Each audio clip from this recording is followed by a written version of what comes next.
the people who exercise restraint in previous US attacks are no longer with us. They were killed by US and Israel. So the new Iranian leadership will make sure that the other side pays a price with all available ways and methods that they have.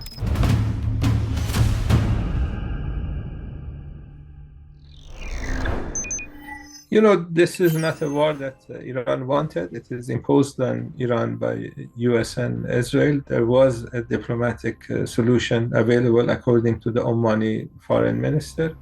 He went to Washington saying that the resolution was available within 24 hours. He said that Iran was giving concessions that Iran was not available to give before. And Trump ignored diplomacy and attacked Iran in the middle of diplomacy. Iranians need to make sure that this doesn't happen every few months.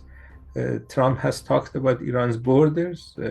He says that the borders will change once he's done. We had this Senator Lindsey Graham talking about Iranian oil, saying that the US will control 31% of oil reserves. He's counting Iranian oil plus Venezuelan oil.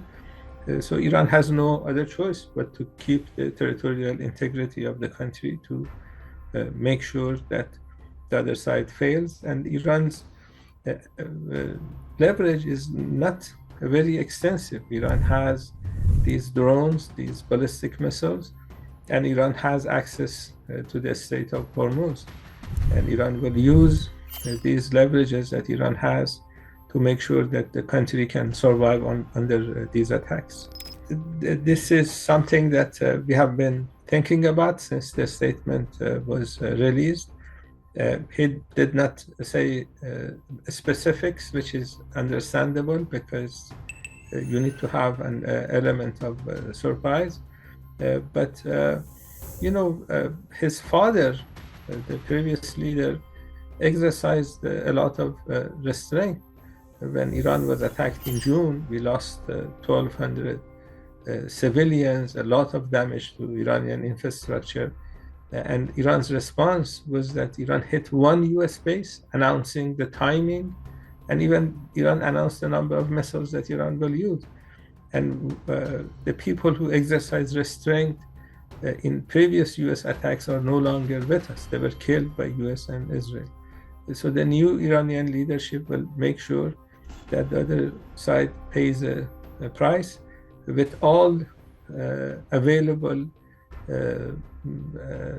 ways and methods that they have. And they are thinking about doing other things besides the things that Iran has been doing in the last 11 days. And sooner or later we'll find out. The best outcome for the US would be to stop this illegal war. They can do it today if they want to stop attacking Iran. And they need to make sure that they are not attacking Iran again. They need to say this is the last time they're using this type of illegal attacks on Iran. And they need to pay Iran for the damages that they have created for the country. This is the best way they can avoid more killings. And if they want to continue attacking Iran in this illegal manner, Iran has no other choice but to find new ways of attacking the other side.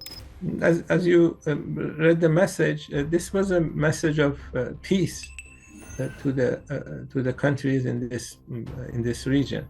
Iran does not want to confront these countries. Iran wants to have good relations with these countries. These are Iran's neighbors. You cannot change your neighbors. They are going to be Iran's neighbors for many years to come.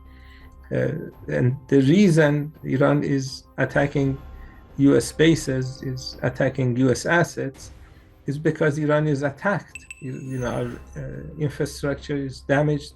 Civilian infrastructure is damaged heavily. We have lost over 1,400 people, civilians. Iranian hospitals, Iranian schools have been hit. Trump and Netanyahu want to repeat what they did in Gaza.